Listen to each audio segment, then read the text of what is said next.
Welcome to Mr. Biz Radio, biz talk for biz owners. If you're ready to stop faking the funk and take your business onward and upward, this show is for you. And now, here's Mr. Biz, Ken Wentworth. Welcome to another episode of Mr. Biz Radio. Me, Mr. Biz, Ken Wentworth. And guys, this week we're going to talk about something that's critically important, not only from a business perspective, which of course we're going to kind of have that angle of it, but it's important in all aspects. And that is relationships, building relationships. We're going to talk about a lot of different things about relationship capital. We're going to talk about that as a term. We're going to talk about ROI on relationships. Those are things that are covered in our guest this week's his book. Tom Hagerty is our guest this week. He's a retired corporate executive and business fixer with a career spanning over 45 years.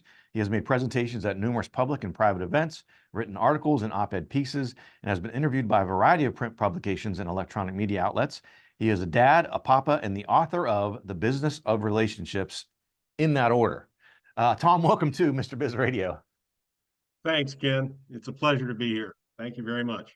Yeah, I've been looking forward to having you on. I know I know we had a little hiccup there, technical difficulties. We had to reschedule, but I'm glad we got some time here together today. Before we start diving into some of these aspects of relationships and how critical they are and how we can build the best ones, tell us a little about your journey, if you would. It sounds like you've obviously had quite a career. Well, it's been certainly an entrepreneurial journey as well as an intrapreneurial journey. I think that can be fairly said about me. I was that kid who started with muscular dystrophy carnivals in the neighborhood and figuring out how to organize one and how to raise money and how to give it to the association and so forth and so on. But my first real job out of college was, of all things, law enforcement at the county level. I was not a sworn officer. I was the director of an agency. And I began to look at big picture issues like, how do we provide training? How do we recruit candidates that are viable? How do we secure grants for the things that the law enforcement agencies wanted to do? And we did a lot of very innovative things.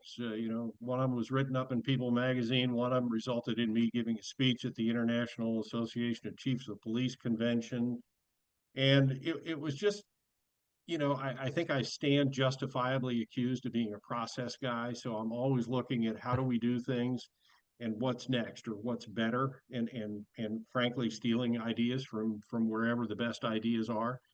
I got out of county government when I realized that I was working my tail off and other people weren't, and we all got the same 3% annual raise and blah, blah, blah.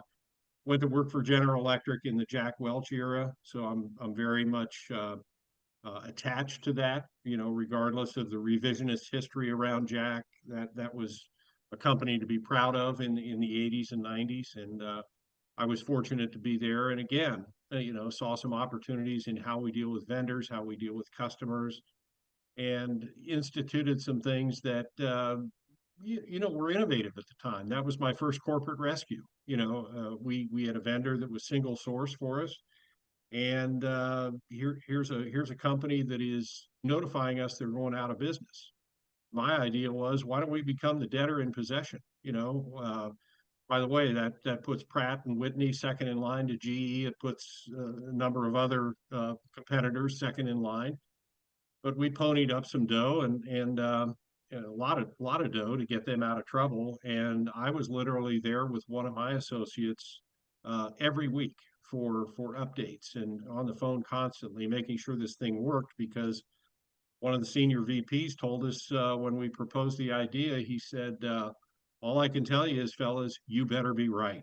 And anybody who worked in the Jack Welch era knows how much of a threat that was, But so I did some things there, and they were pretty innovative. Got recruited out. Long story short, co-founded an ad agency that we used to say when we walked in the door, we said we have 3 partners, 1 conference room, and no clients. And 6 years later, we had offices in 4 cities. We had clients like Kroger and Papa John's, and Tim Allen came to us for his tool line when he was riding high on TV. And so that was a pretty heady experience, and we cashed out at the right time. And I founded a consulting firm, and we became known as somewhat business fixers, the people that the bank would call if they Hmm. were one step away from calling the loan, or it might be an attorney, or it might be their accountant. Somebody who said, this entrepreneur is in trouble for these reasons, and we think that somebody like you needs to straighten this out. So that's where the big business fixer kind of appellation came from. But yeah, it's been a long, interesting journey. As I said in my book, it hasn't necessarily always transitioned or transferred into a robust bank account, as every entrepreneur could probably say. There are definite high highs and low lows. But the highs outnumbered the lows, and you look back in the rear view mirror and say, I've got 3 college educated kids that have no debt.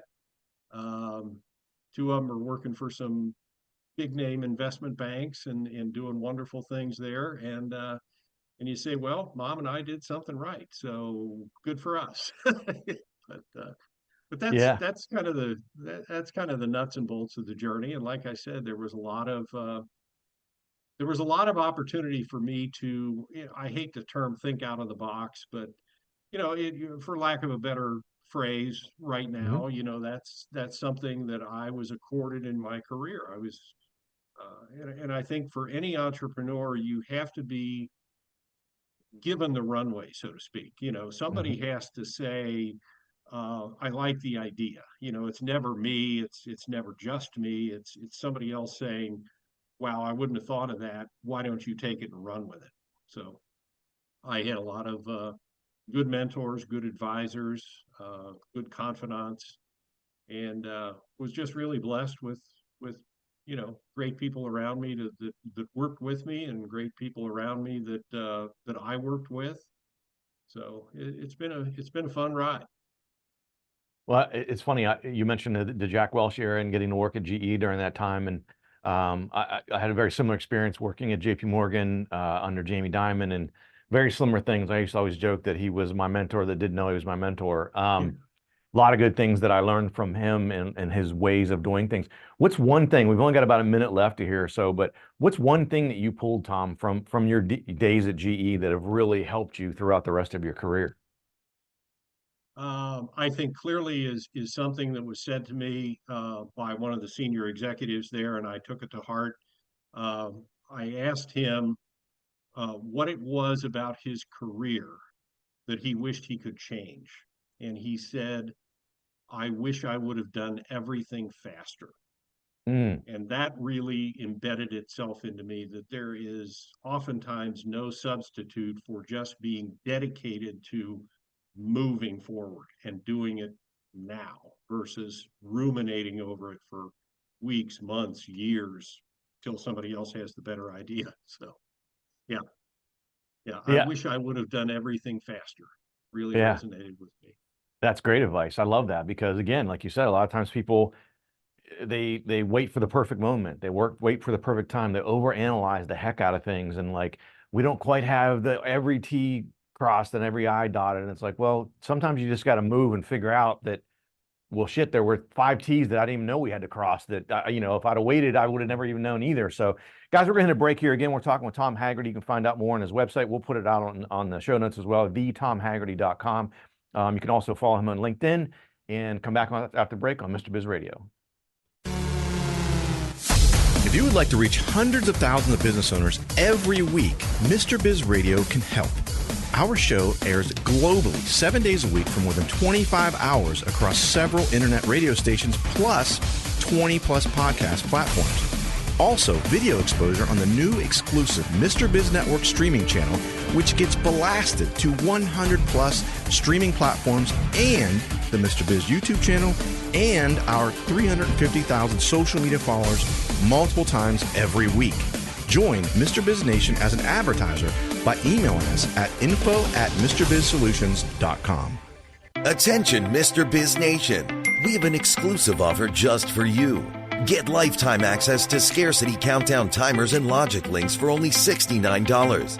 Yes, you heard it right. Only $69. These tools will add urgency to your email campaigns and website pages, helping you increase conversions, sales, and capture more leads. Don't miss this incredible opportunity. Visit getpulsetools.com now and take your business to new heights. Check out all 3 of Mr. Biz's best-selling books at MrBizBooks.com. Now, once again, here's Mr. Biz. All right, welcome back to the show again, talking with Tom Hagerty this week. So, Tom, I want to dive into this. So, your book, The Business of Relationships, there's several different terms that you talk about in there. I mean, a whole bunch of them, but a couple that stood out to me that I think that I wanted to ask you about. And I mentioned a little bit this at the outset of the show, but what do you think that most people get wrong about what you call relationship capital? First of all, how do you define that, and what do you think that most people get wrong about that?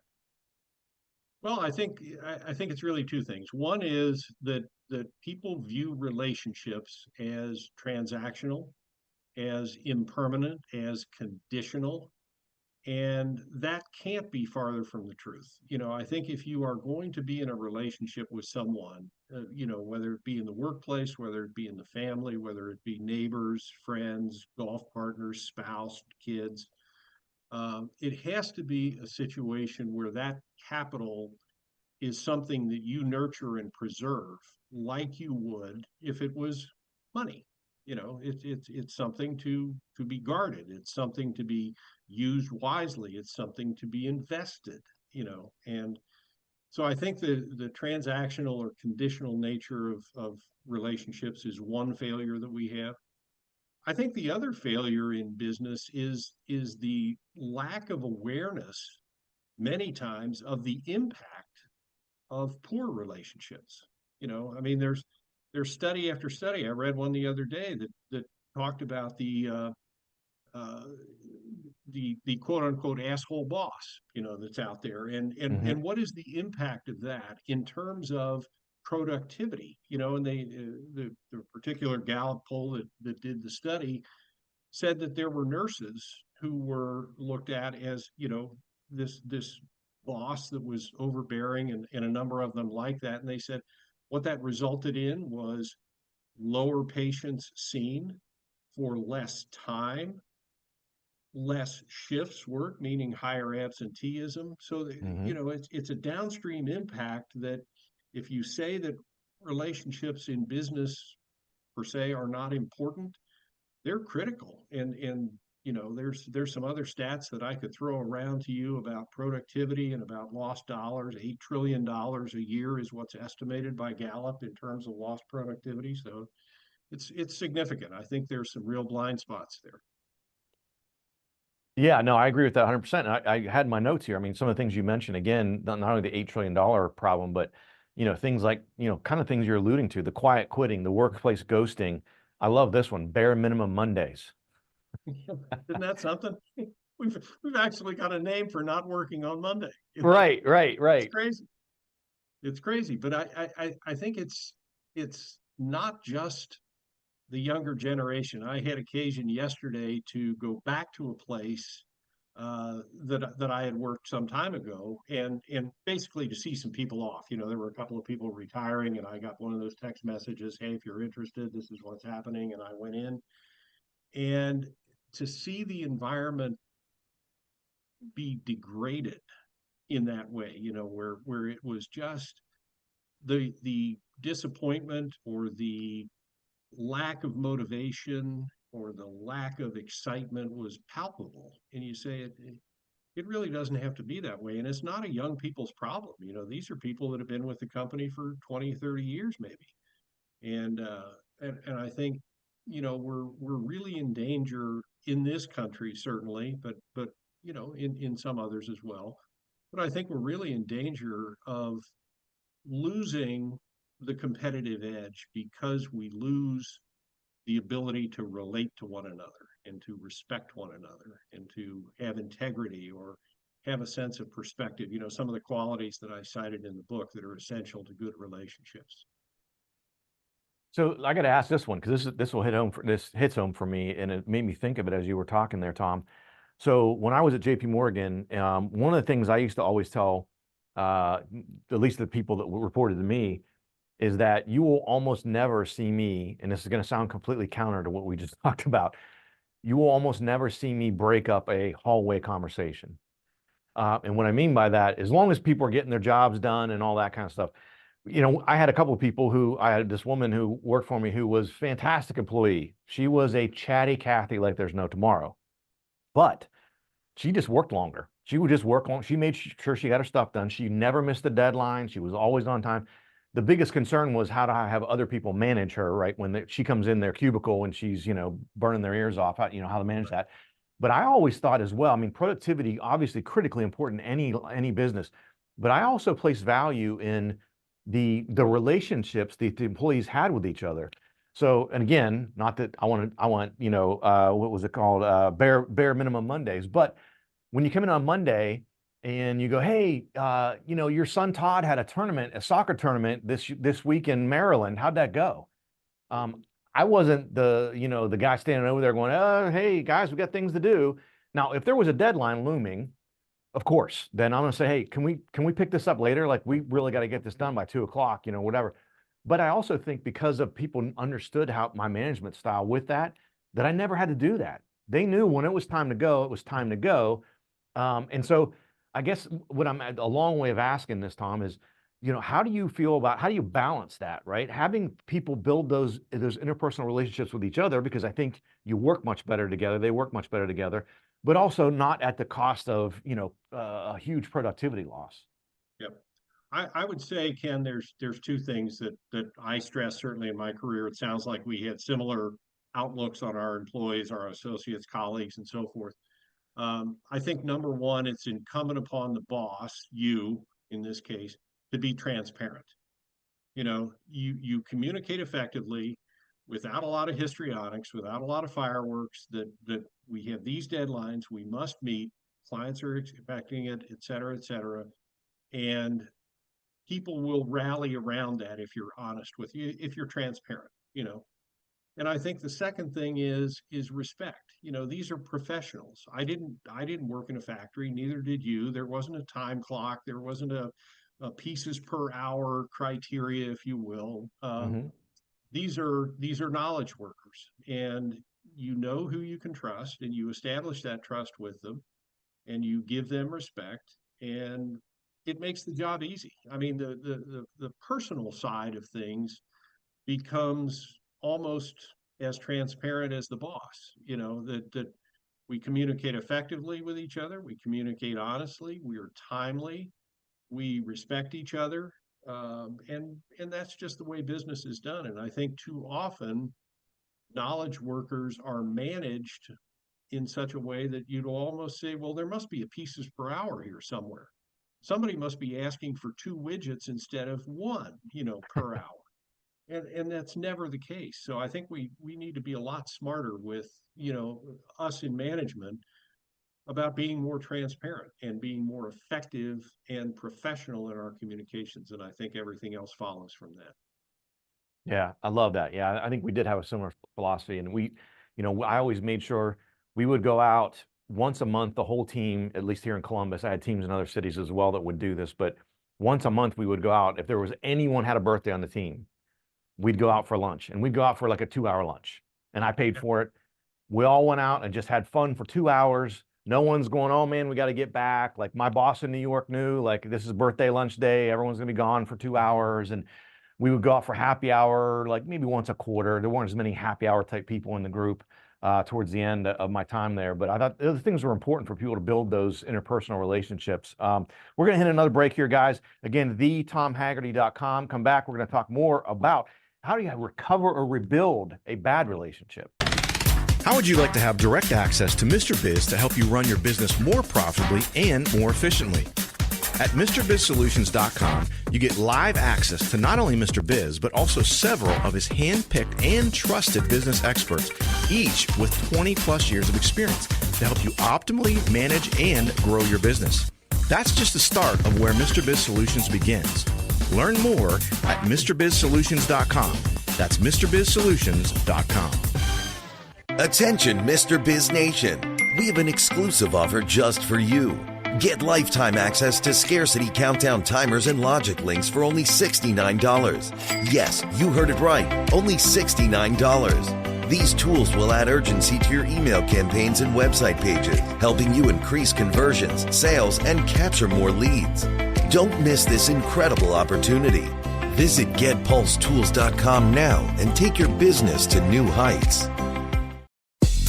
Got a question for Mr. Biz you want answered on air? Email it to info@mrbizsolutions.com. Now, once again, here's Mr. Biz. All right, welcome back to the show, everyone. Only one segment left with Tom Hagerty here, and I want to make sure we get through a couple of these things that I think that I'm curious about, and I'm sure you are as well.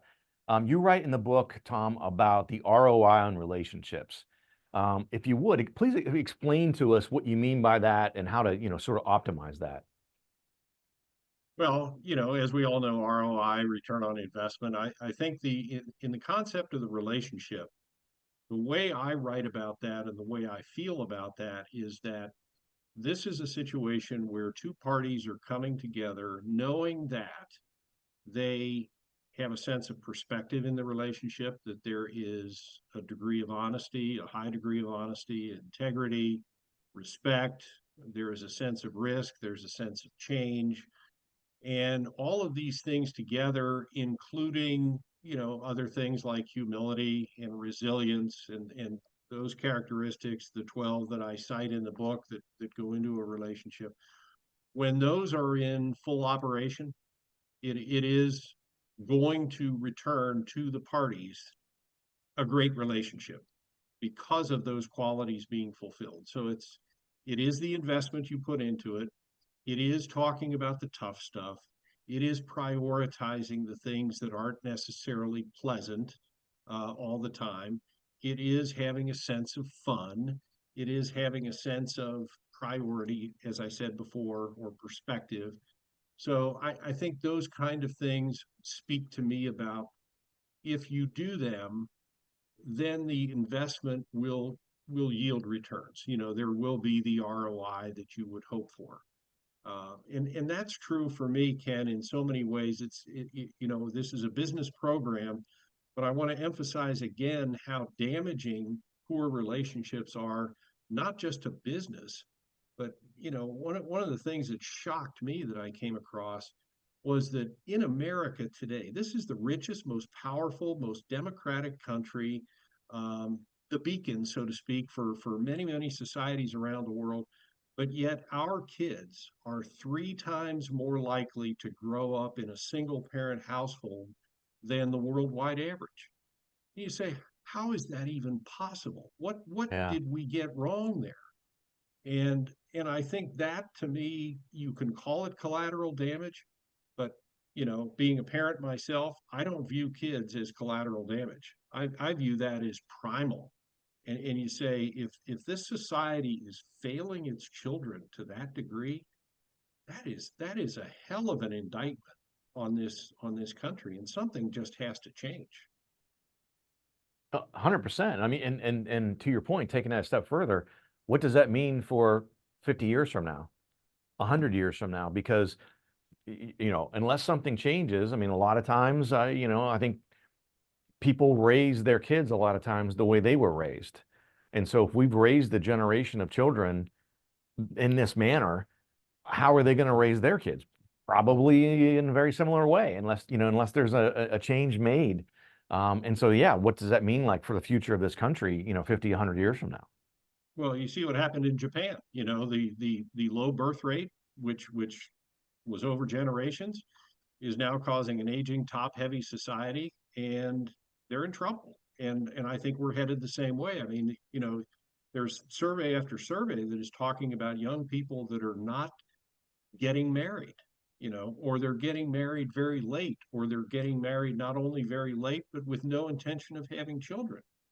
So I think this is a trickle-down effect that is not one that Ronald Reagan would be very proud of. Right. Let's shift gears a little bit, Tom. I want to make sure we cover this before we run out of time today. So let's say you've got a professional relationship that's really gone to crapper. Maybe you've neglected it. Maybe you just haven't handled it appropriately. Number one, how do you know when to try to salvage it and when to just say this isn't going to work? I got to cut bait and let it go. And then if you are going to try to recover that, what are some ways that we can do, some practical tips that we can use to recover or rebuild that relationship? I think fundamental to the decision on stay or go is one of those situations where you have to analyze, where did the problems begin? How did they progress? Where are they now? And is it recoverable? And some things can are just not going to be that, you know, whether it's a personal relationship or whether it's a business relationship. But I think that careful analysis is one thing, because too many people, I think, in our society, we put an emphasis on speed. We put an emphasis on making the decision yesterday instead of with some kind of thought behind it. And I think that in a relationship context, you have to be really careful to understand, again, where did it start? How did it get there? What's really transpiring? Where should it go? And what can I do about it, if anything? On the relationships that need to go, I think if you go through that kind of analysis that I just described, you're going to know it at the end. You're going to know that you just can't recover it. If you know that you must recover it, you know, this is just too long. It's been too many years. It's been too much investment. It's been this. It's been that. And I determine that I want to save that relationship. You know, I want to save the friendship between you and me, or whatever that could be. Mm-hmm. Then I have to go back and say, okay, where did I fall short? What do I need to do? You know, I think the book stresses this with a couple of the quotes in there. This is not a time for people to be afraid to look in the mirror. You know, I talk about every problem is a relationship problem, because I believe it is. You know, at its core, our human relationships are usually the problem, and it's usually every problem has a component of that. You know, Mm-hmm. So I think we have to be fearless about looking in the mirror and say, where did I fall short? And then, you know, to the point in the other segment that I made about being transparent, I think anybody in a relationship, you're now the boss. You know, you're saying, I want to recover this relationship. I'm taking the lead, so therefore I am the boss, let's say. The boss has to be transparent. The boss has to be able to say, you know what, I did a really crappy job of existing or of exhibiting integrity in this situation. Or I did a really crappy job of allowing someone to take a risk without a backside penalty that was going to be harsh, you know. So I think that's where the transparency comes in that attempt to recover, you know, and just be honest. Just, you know, say to the person, I value your friendship. I value your relationship with me in this company. I value you as a spouse. You as a, you know, you're my firstborn son. You know, I want a relationship with you, whatever that is. You have to be transparent in that and put yourself out there in order to recover the relationship. I think that's great advice. I couldn't agree more. And it's one of the things I think I brought it up on the show before. I know I talked about it in my most recent book, but you know, a lot of people see Elon Musk now and they say, forget the politics stuff, but they say, oh my gosh, the richest guy in the world, blah, blah, blah. He was actually kicked out of 2 companies that he either founded or co-founded. And a lot of people don't know that because they just see all the success he has now, right? And I saw him interviewed about it. And what he said was a lot of what you're talking about, Thomas. He said, you know what? When it happened, it hurt. And I was really pissed. He said, but when I had time to reflect on it later, I looked back and said, you know what? I was a terrible leader. And he said, it made me into the person I am now. And it catapulted me into the success I have now, because I recognized, I took that hard look in the mirror and said, why did this happen to me? Well, you're a crappy leader. That's why. And so even people like Elon Musk can learn from these things, you know? Well, I think one of the takeaways for me with his book was that he acknowledges, I'm a deeply flawed individual, not unlike a lot of us, but I recognized it and I tried to do something about it. Yeah. That's the key. Yeah, that's the key. Well, Tom, look, we're out of time here, but I really appreciate you coming on. Fascinating stuff. Ken, thank you very much. It's been a pleasure. You know, Yeah, appreciate it. Guys, thanks for watching. Good luck with all you're doing. Yeah, thank you. Thanks for watching. Thanks for listening. Have a fantastic rest of your week. And don't forget, as always, cash flow is king. To become part of Mr. Biz Nation, follow him on all social media platforms or never miss a show by going to MrBizRadio.com. If you prefer free video content, visit the Mr. Biz YouTube channel or check out his streaming channel, which is available on 100 plus streaming platforms at MrBizNetwork.com.